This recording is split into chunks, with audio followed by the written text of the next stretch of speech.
excited. Get excited. Here we go. It's another day's journey, and I'm so glad. Yes, I'm so glad. I'm so glad. It's like, no, but today is Wake Up Wednesday. Why is it Wake Up Wednesday? Because I realized that, like I told you guys before, remember my Surviving Tough Times teen page was all about the kids.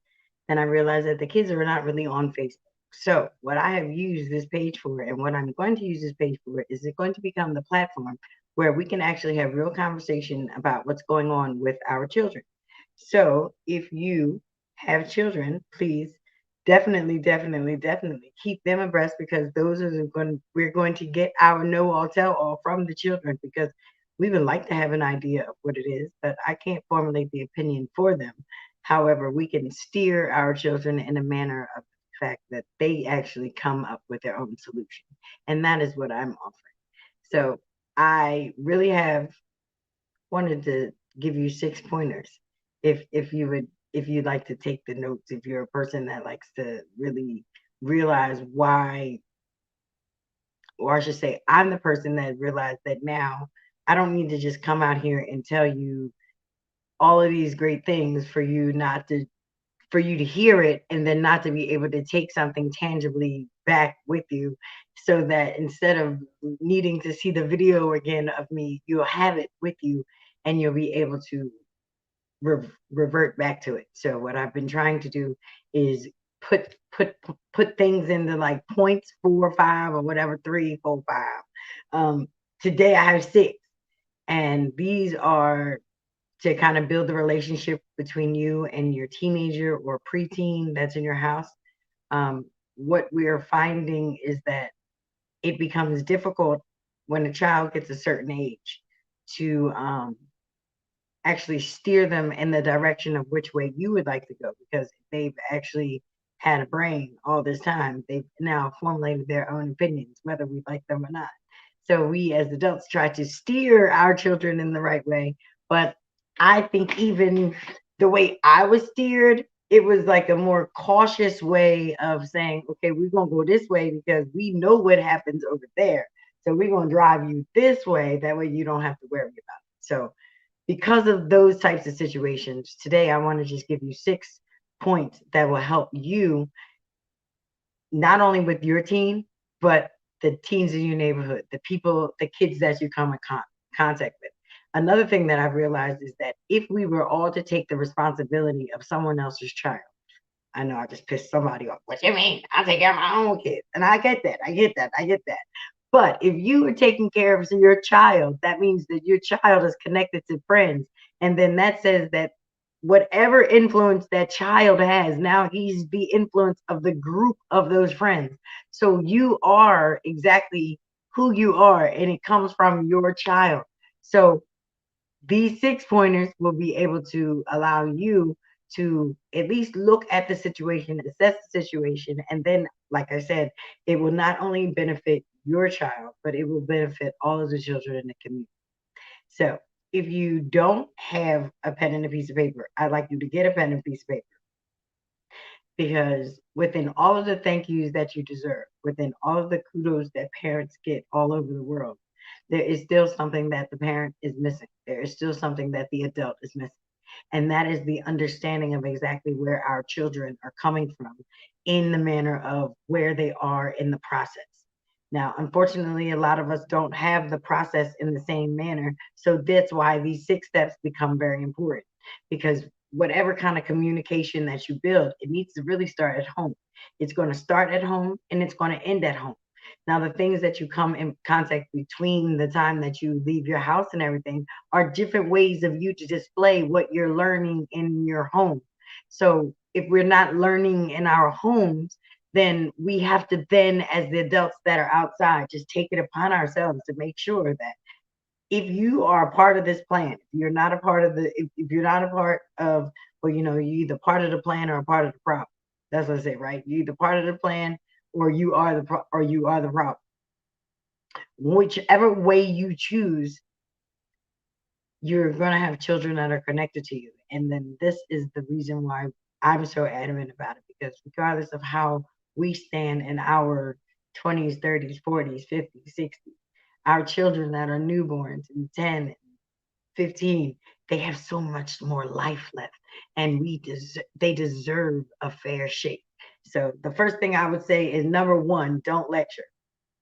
If you're gonna talk to somebody, especially your kids, because the worst thing that you can do, you already know everything, mom. You already know everything, dad. So the way that we say what we say is already like, you're coming at me anyway, crazy, and I don't need you to come at me, because they're not hearing us when we come this way. So what I've realized is that the first thing that you need to do is don't lecture.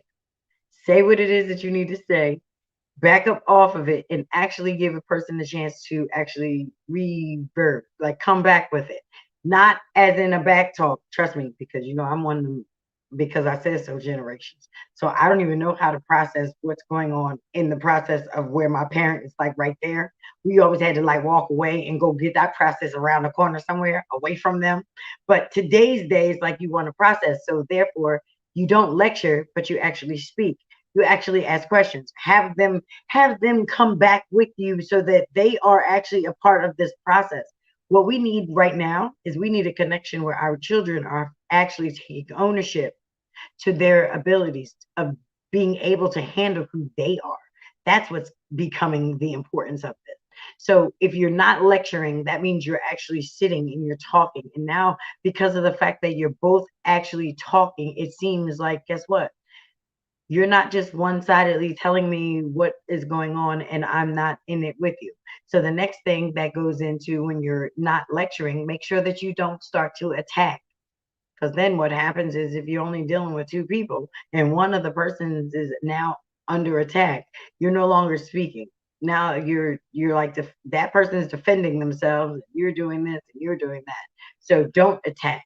Like, if two people are having a conversation, then one of them is feeling like they are really now being under attack. And trust me when I tell you, if you've ever spoken to somebody that always is on the defense, always thinks that they are under attack, real conversation doesn't really go on with them, because they're always trying to defend where they are or what they thought that they were supposed to be doing. So what you really want to do is just to become that, become a safe place. That's what I offer. I offer the safe place where you can come and actually process by yourself, so that you can understand what happened. How did this go wrong for me? Or what was I thinking, and how did it not line up properly? Because my good deed went bad. Like, I don't know about anybody else, but I've had some good deeds going completely bad. And it'd be like, I swear that was not what I was trying to do. Like, that was not the intention. So sometimes you have to be careful of how you work it, verbiage, when you're speaking to people, because if you become a person that puts people on attack, they're going to shut down on you, and then they'll back up, and then you won't get further. So your first one, remember, is don't lecture. Number two is don't attack, because if you're attacking me, then I'm not talking to you anymore. So it kind of runs into number three, which is respect. If we all can at the same time know, I know that they're your children, and I know that there's a respect that is given because they're children.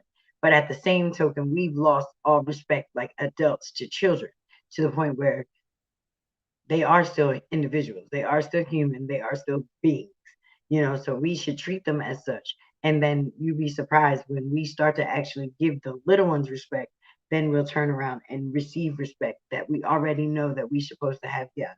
And that's another situation. It's a generational gaps in the respect thing, because certain things that I just would never laugh and joke with around my elders, like, we do it with our elders now. And it's just weird. Like, some things I just have not adapted to yet. I get it. Go on with your millennial self trying to be cool, and you with grandmom and doing all that kind of stuff. I'm keeping myself in this quiet over here where I used to be when I did my dirt, because I don't know about bringing my dirt out. Listen, I guess that's a whole nother situation. But understand that your children are children, and they are going to go through the same thing that we went through. So when it comes down to a respect factor, if they know that they have a respect in you, and they know that you're coming back with like some kind of an utmost of respect, to the point where, one, guess what? If I say something to you and I respect the fact that you're going to respect my privacy, and I don't ever hear what I said to you, that's respect. That's mad love. Because there's so many people that you would think that you're talking to and trying to be the soundboard for or whatever, and then before you know it, you haven't even had like 24 hours gone by, and three people have heard what you said, but they didn't got it misconstrued because it was out of context and said differently and everything. And that's how things start. So when you have a respect factor, especially when it comes down to a kid, because you don't have to tell them what to do or what to respect. It just comes naturally because they'll realize it because you're actually helping in the process of how they are putting things together. Because, like I said, everything has to be something that you understand. Once you understand it, it makes it a little bit easier to go along with it, even if it's something that you don't approve of. Like if you understand why they're doing the things that they're doing, then you say, "Oh, all right."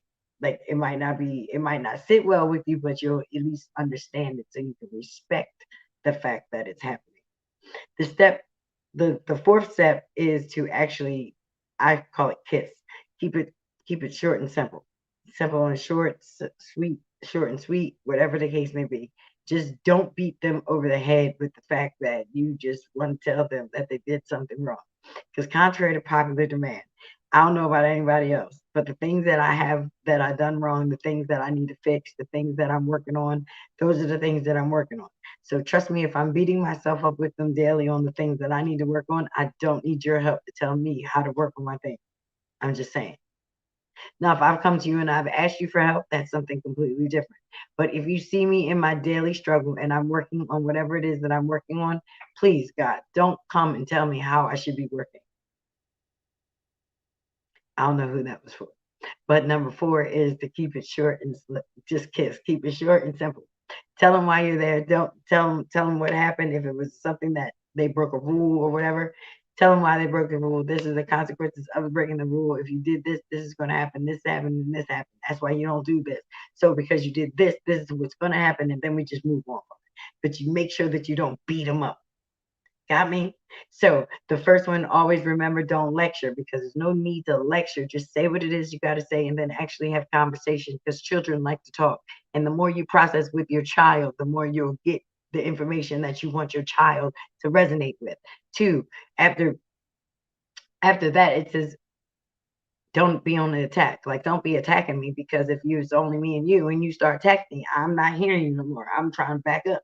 I'm trying not to get hit by the dart that you keep throwing, you know? So you got to watch what you do and how you say it because sometimes, especially with children, you can go the wrong way and then you'll lose where you thought you were at, which runs into number three, which is your respect.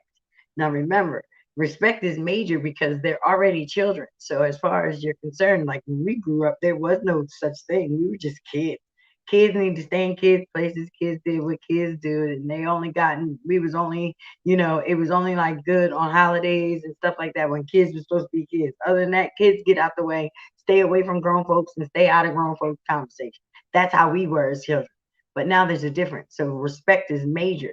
So if I know that I can respect you and your child knows that they can respect you, they will bring the things to you.